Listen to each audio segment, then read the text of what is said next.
Anong mensahe ang kailangang marinig ng mga Gemini sa period na to? Pwedeng nangyayari na itong magiging reading natin o mangyayari pa lang. Kung hindi man para sa inyo itong magiging reading natin, edi baka para sa someone na malapit sa inyo o sa someone na kakilala nyo mismo. Baka may lumabas na gender, mamaya gawin nyo na lang energy, masculine at feminine energy. Pwede rin naman na wag nyo nang pansinin ng gender.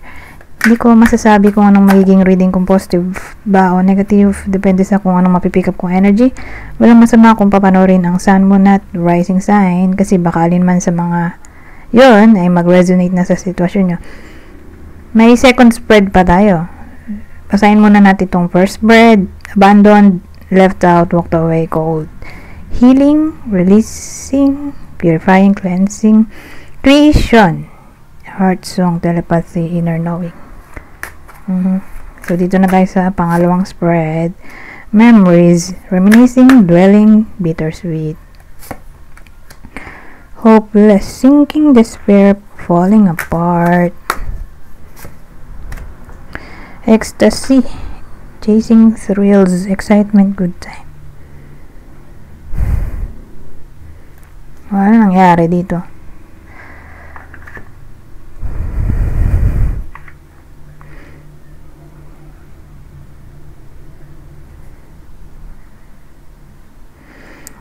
Well, ang nangyari dito, mukhang separation reading eh. Merong abandoned, left out, walked away, cold.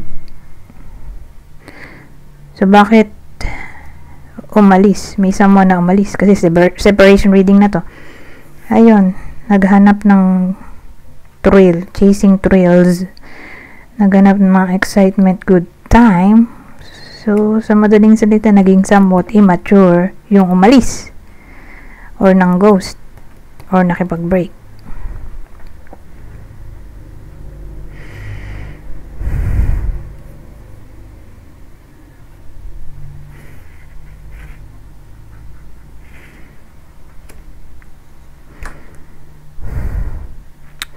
Kaya lang,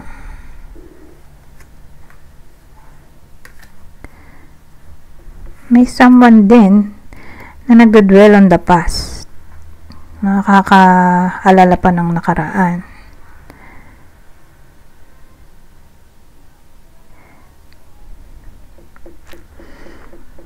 More like ito na yung energy noong inabandon.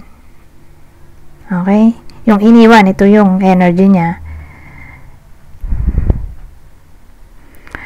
Na para bang hopeless na siya dito. Na magkakaayos pa sila.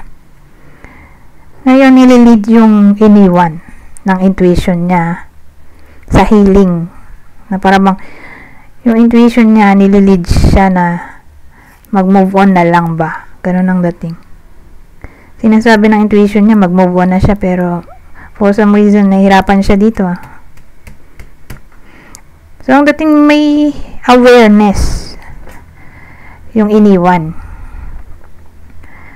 Na kailangan niya na mag-move on kasi nga toxic yung partner niya, pero for some reason hindi niya pa magawa sa ngayon kasi nga nandito siya sa period na naalala niya palagi yung nakaraan.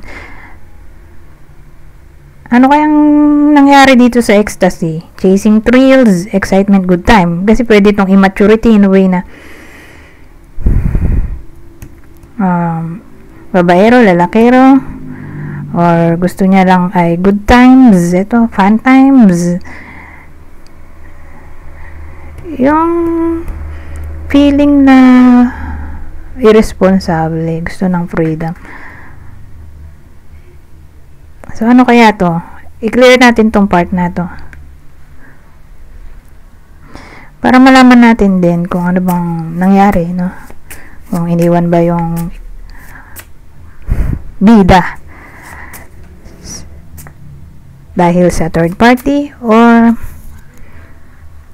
iniwan dahil di sila compatible. Maraming reason eh. So, alamin natin anong nangyari sa past.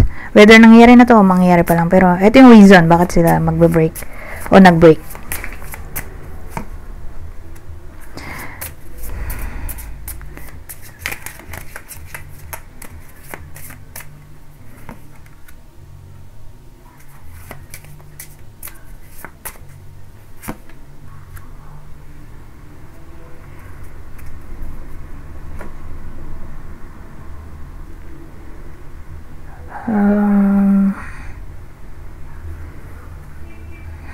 Di sila compatible eh.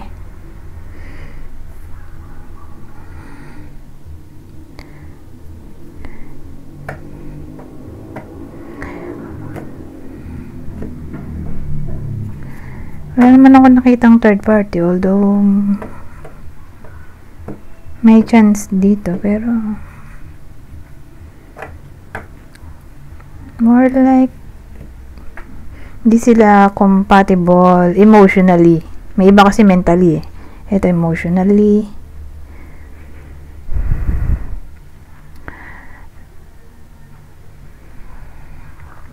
Na para bang nawalan na ng devotion yung nang iwan. Kasi nawalan na siya ng pagmamahal literally. Kasi kung hindi na kayo compatible emotionally, edi wala nang pagmamahal doon. May iba kasi na hindi lang magkasundo kasi hindi sila pares ng interest. Hindi sila magkaintindihan mentally. Kumbaga, lagi silang magkaiba ng gusto. Eh, ito kasi, ang dating mukhang nawalan na talaga ng pagmamahal.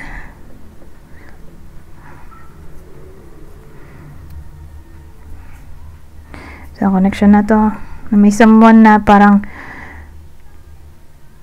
probably ito na yung nang iwan. Ito yung energy niya. Feeling niya may mas better. May mas better option na naghihintay sa kanya.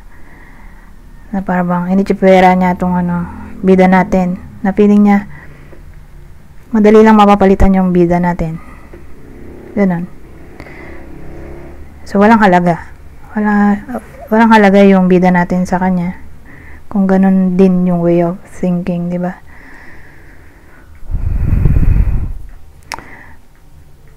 So, ganun. Parang feeling niya masyado nang difficult yung connection nilang dalawa para sa kanya. Dahil di na niya nga mahal. Kaya yun, umalis. Pero walang sinabi dito na may third party habang sila. Okay, nang bida natin. Walang ganon. Pero yung thinking nung nang iwan ay madali lang mapapalitan yung bida natin para sa kanya. Wala kang halaga. Kaya ganun na lang kadali para sa kanya na umalis.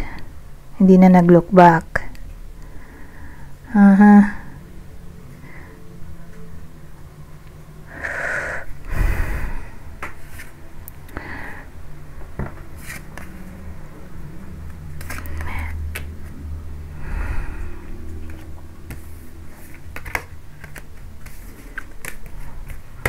Kuha tayo ng ibang information.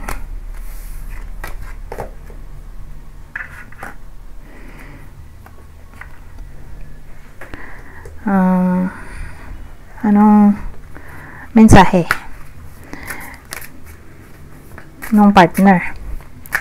Okay, kasi ang bida natin ay Gemini, di ba?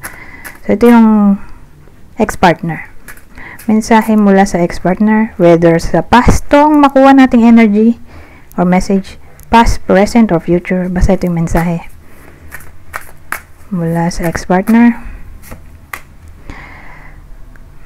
Whether nangyayari na tong separation o mangyayari pa lang, pero ganun kasi yung tinakbo ng reading, isa lang direction. I have karmic debts that need to be paid before I can come back to you. So, ang dating may mga lesson na kailangan niya munang matutunan, in short, bago daw siya makabalik sa bida natin. Kasi more like yung lesson ay nanggaling sa past life na kailangan niyang isolve. Para siyang unfinished business na kailangan niyang i-face sa present life.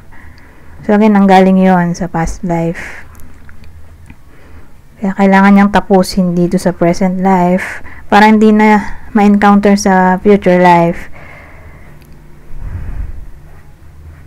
So yun na siguro yon. Isa na dun yung pagiging immature,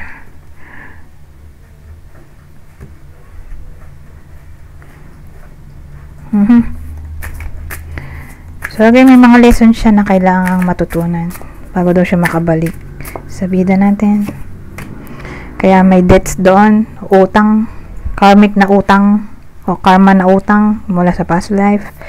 Kailangan niyang pagbayaran muna bago siya makabalik sa bida natin. Sabi dito, I feel cold and detached from this connection. I can't feel emotions right now. So ito yung nararamdaman niya sa ngayon.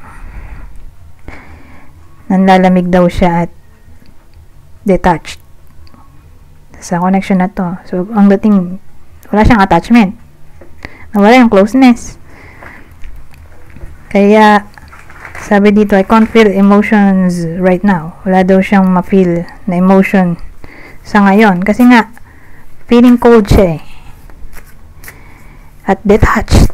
Kasi kaya niya nararamdaman yan dahil nga nawalan na nga siya ng pagmamahal sa vida natin for some reason.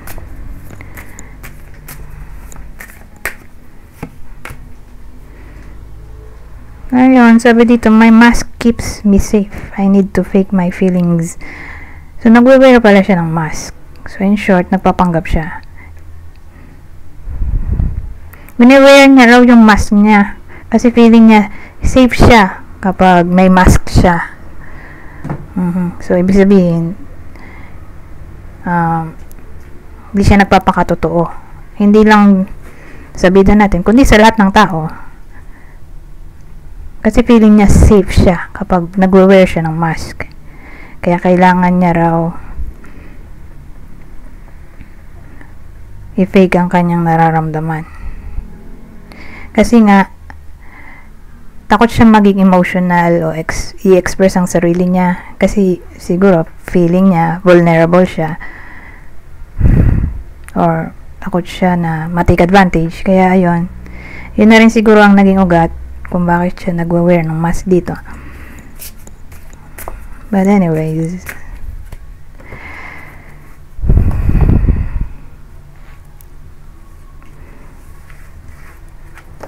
punta na tayo sa susunod. Future outcome tayo.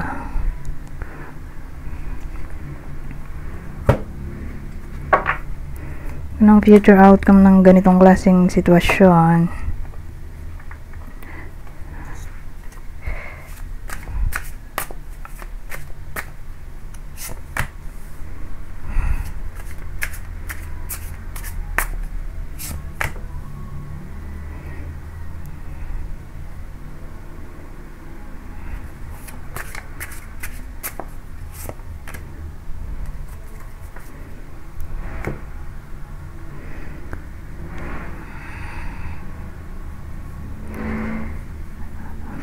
Sabi dito, Queen of Swords.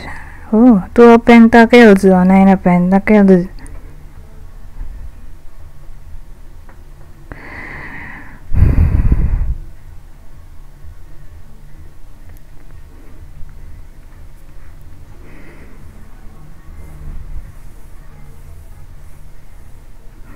Well, ang tingin ko ito yung energy nung bida natin.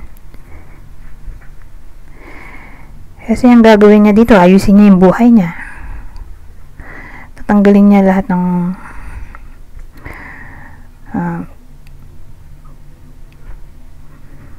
sa tingin niya yung problema. So again, literal na ayusin niya yung buhay niya. Sa Queen of Swords, sarili lang niya muna ang isipin niya. Magsi-self-love siya dito. Ngayon, ang paraan niya para makapag-cope up sa nangyari, magpapaka-busy siya dito. So, dahil magiging busy siya dito, dahil magiging somewhat workaholic o multitasker yung bida natin, mag-earn siya ng maraming pera. Okay, hindi man to 10 of Pentacles, pero kung 9 of Pentacles, malaki-laki na rin pera yan. Okay? Na para bang satisfied siya sa binungan ng effort ng bida natin. na may kakayahan siya para mabili yung mga luho niya. Kaya dating. Yun yung yan ang ganda ng Nine of Pentacles. Kasi yung Ten of Pentacles, na talaga yun wealthy. Ito, sabi nating may kakayahan makabili ng luho. Sa Nine of Pentacles kasi, di ba may mga salary na sapat lang sa mga babayarin. Ito may extra income. Ibig sabihin, malaki-laki yung sahod. Sa ngayon, compared dun sa last na sahod. Kasi kinsenas may mga taong kinsenas ang sahod. So, papasok yun dito. Sa period na to. May iba naman na tulad ko, yung pag-YouTuber, isang buwan bago makasahod. Pero may company din na ganun pa. May napuntahan din akong company na ganun Isang buwan. Isang buwan kang walang sahod. Sa susunod na buwan ka pa makakasahod. So, kailangan mong tipirin yung pera mo. Hindi ka tulad dun sa pinutol-putol mo, kinsenas, diba? Kasi sa loob ng isang buwan, 30 to 31 days, pero kinsenas pa rin yung sahod. So, may iba na, 15, 30, may sahod na. May iba naman, 20 at 5. So, ang point ko, may iba na putol-putol, kinsenas nga. May iba na buo. Pero sa case na to, kinsenas to dahil bi-weekly to So, para sa iba na sumahod ng August 30 o 31, mas malaki yung sasahurin niya dito sa September 15, ganon. O 16. Or siguro may maiisip siyang sideline. Or may magdo-donate sa kanya na makapag-increase ng savings. So, in short, magkakapera na lang. Kakapera yung iba sa inyo. In a way na may pera pang bili ng mga luho o hindi importante.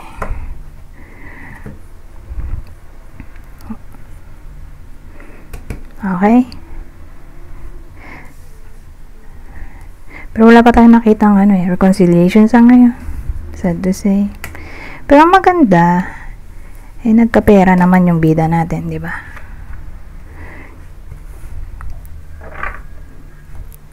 Ngayon, since love reading to, maglalagay tayo ng clue. Ito yung possible partner.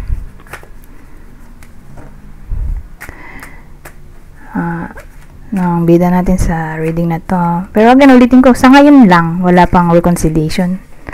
Pero who knows? Baka sa susunod na week o mga panahon, baka meron na. Pero sa period na to, wala pa.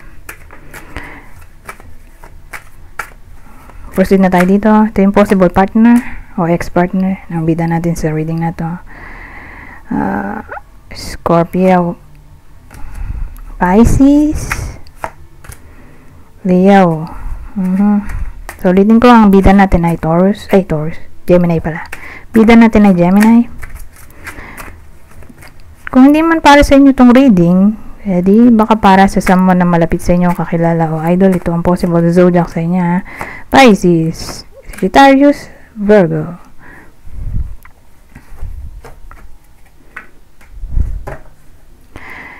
Dito naman tayo sa general reading. Kanina pala yung general reading. Yung ginawa natin. Ito, general prediction.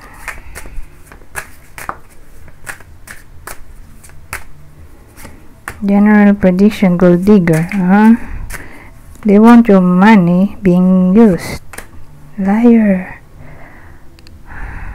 Be careful of someone sneaky. Well, applicable to sa mga naghahanap ng new love interest. Baka may ma-attract silang gold digger. Nagpapanggap lang na mabuting tao pero ang totoo gold digger. Beware. Okay?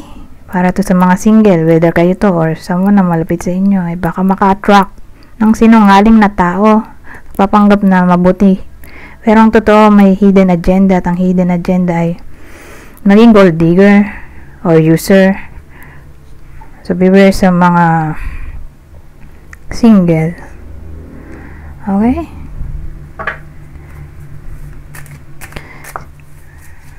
Single or yung kakilala nyo single.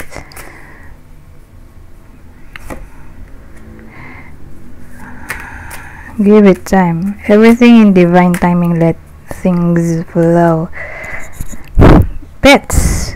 Getting a new pet. Giving a current pet more time. Giving it time. Case to case basis. Sabihin natin walang pet yung iba sa inyo at gusto nila magka-pet. Di ba panahon para mag-adapt? Siguro dahil kailangan mo ng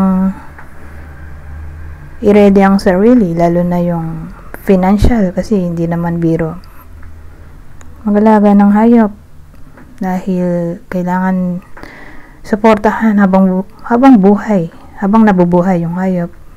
Kailangan mong pakainin, bigyan ng gamot. So kung di ready ang financial na meron yung iba sa inyo, finances, wag muna sa ngayon. Wag muna mag-adapt. Ngayon, kung may pet na talaga, give it time. So, ang dating, kailangan nila mag-pay attention. Kasi, di natin alam kung anong meron dun sa pet. Baka may sakit na pala. Or baka nalulungkot. So, kailangan ng attention. In short. Para to sa mga may pet na. Kailangan ng attention ng pet nila. Okay? Kailangan nila ng attention mula sa bida natin. Sa period na to. Ayun, 22 minutes na pala. Mag-e-end tayo. Sige na nga, dagdagan ko na. Mag-e-end na sana ko eh. Lalagay ko na yung general prediction, pero tatloy na natin, tatlong spread. Dalawa pa lang to eh. Oh, date night. Get ready to be wined and dined. Guardian, a lost loved one watches over you. Oh, single na naman to. Oh, yung kaninang liar gold digger. Saka to, mukhang magkarugtong. Ito.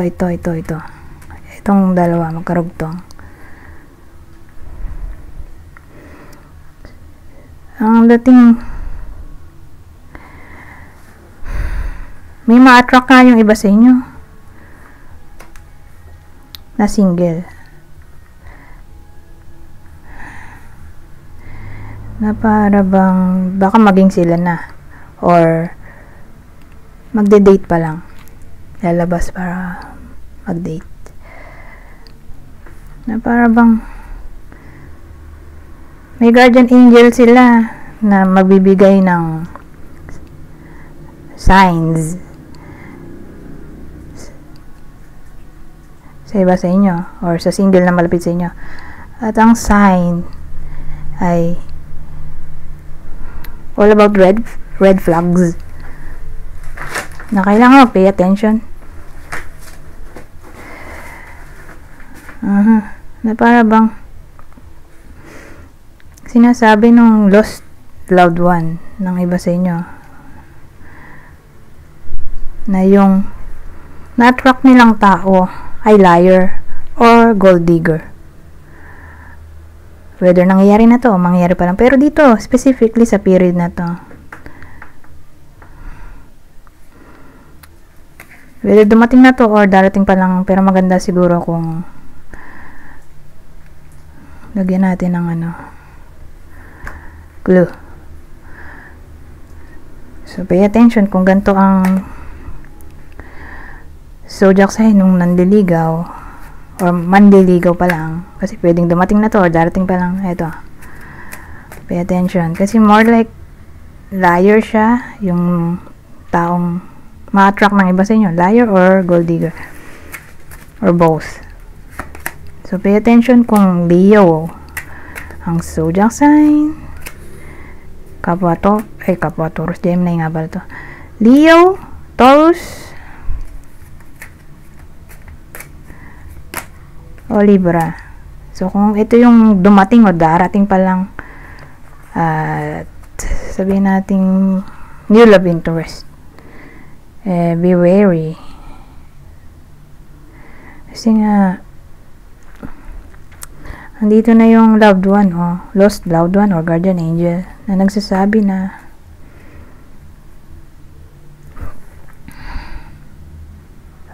iwasan na yung tao or else baka umiyak lang sa huli kasi nagsayang lang ng panahon. Kasi hindi naman pala sila meant to be dahil liar yung tao or gold digger.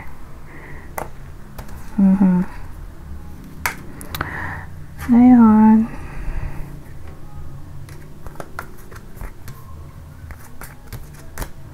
dito tayo sa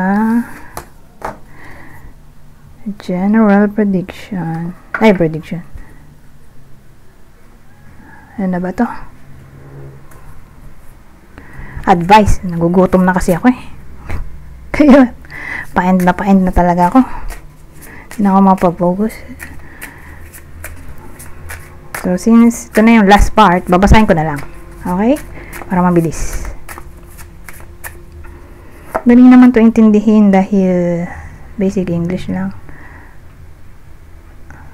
So, sabi dito, confusion. All seekers of truth will experience confusion. Ask the universe to provide the answers you need.